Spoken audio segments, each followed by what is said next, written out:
Okay guys, I am 19 flight hours and 77 landings into my flight lessons. How's it going? Have I soloed yet? Have I gone to other airports? Tune in for a quick update on my road to private pilot.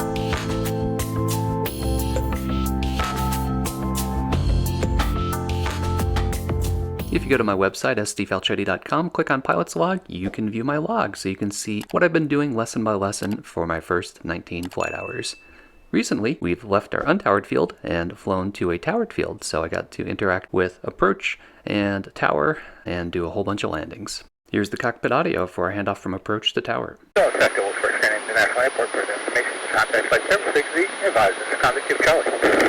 Alright, Charlie, 3013, runway 4.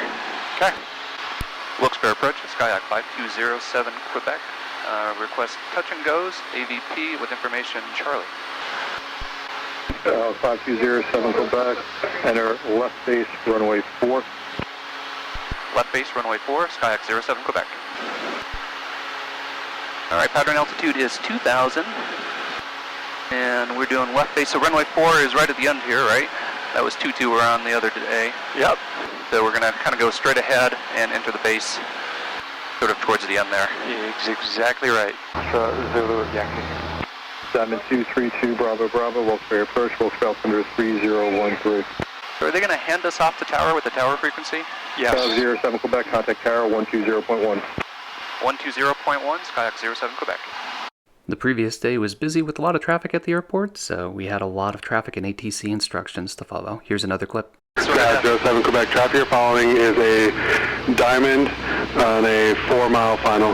Report traffic in sight.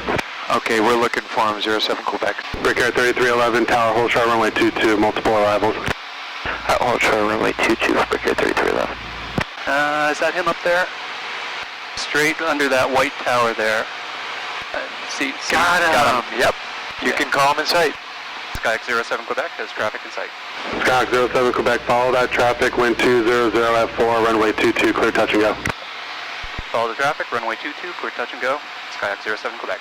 If you would like to make one of those fancy 3D Google Earth flight track animations you just saw, you can do it in ForeFlight by hitting record and recording your flight track. You know, in ForeFlight you can open up any track and play it back and see an animation of your aircraft flying along its path, see all the altitudes, which is pretty cool. But you can also export it. So go to ForeFlight Web, click on your track log, find the track you want, and just click download, and then do KML full, and that will save the file to your computer. Next, open up Google Earth, click on Projects, New Project, and import KML file from computer. And that's it. Locate your track, and then Google Earth will just automatically do that 3D spinning animation that you saw. Aside from YouTube videos, I actually find this is a really good debrief tool, so I will go and look at my pattern, so I could see how much I'm drifting as I go through each pattern, even the approach angles when I'm coming in for the landing. Here's my setup for capturing cockpit audio. It's a cheap $20 splitter. So it plugs into my headset jack and splits it off into a headphone jack for my phone, and then I have a lightning adapter on the end of it. I use the Voice Memos app on my iPhone and then just hit record. So then I've got a history of all my tracks. I could export them to my computer. In the cockpit, I just wrap up all the cables around my phone and then tuck everything into the little pouch here on the left, and that keeps it out of my way. I have not sold yet, but if you followed my channel, you know I've had a hang-up in that I needed a special issuance for my Class 3 medical certificate. The good news is that officially got approved and was issued about a week and a half ago, so now I'm waiting for it to come in the mail, and I don't know how long that's going to take, but I need to physically have it on me when I solo. So that is the main barrier. From initial exam with my AME to issuance of my certificate took about 2 months. What that process looked like is I did the exam, it was deferred to the FAA. I waited about 3 weeks, and then I received a certified letter from the FAA requesting additional info. It was sort of a repeat of stuff we'd already sent them, but with some additional forms to fill out. I very quickly, like next day, got to my doctor's and got the paperwork filled out that we needed, and then I sent that via registered mail back to the FAA, and that took about a week. And then from the time they got it to the decision was pretty quick. It was maybe a week and a half, I think. You can see it on the MedExpress website. This website also tracked all the documents that we were sending back and forth. Although now that it's been issued, I can't see them anymore, and I just have a certification decision along with the issuance. So my words of wisdom are to start this process as early as possible and be on the ball. When you get the request for additional info from the FAA, get it quickly and send it to them. They worked with me, which was really good. And in the end, I was able to get my Class 3. And the only restriction I have is, I wear glasses. So that was the restriction, just like on my driver's license, must wear corrective lenses. All right, switching gears, I always like to talk about how the sim compares to reality. You can see that I've already created 5207 Quebec in the simulator. This is the same plane that I fly in real life in my lessons. So that's fun. And of course, I take it and fly it around my local airport in the simulator.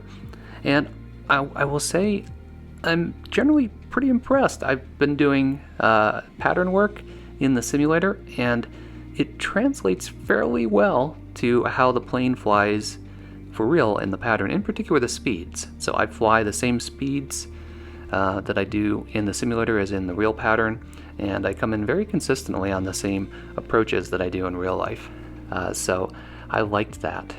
The throttle is different. I find in the sim I'm using higher RPMs and more throttle than I do in real life to keep the plane from descending. So that I just kind of get used to. And probably the biggest difference is something I was just talking with my instructor about yesterday. It's in real life, you will take a lesson and just fly the pattern. You'll do 9 touch and goes, just going around in a circle. And it will be frustrating because you will do one really nicely and then you'll come back around again and do the next one pretty ugly. And you'll scratch your head. You're like, I don't get it.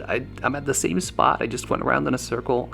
I did all the same stuff. Why did this landing not work out like the one right before it? And the reason is because you have weather. And on a fairly calm wind day, you've got thermals, you've got all sorts of stuff going on, and it changes from lap to lap around the pattern. So you'll come around, you'll have all the same numbers, and you'll find out you're not descending at the rate that you want to because you've got a bit of an updraft this time around that's sort of holding the plane up, so you have to adjust and put in more flaps, and it's always different, and you don't really get that in the sim. The sim is kind of always the same.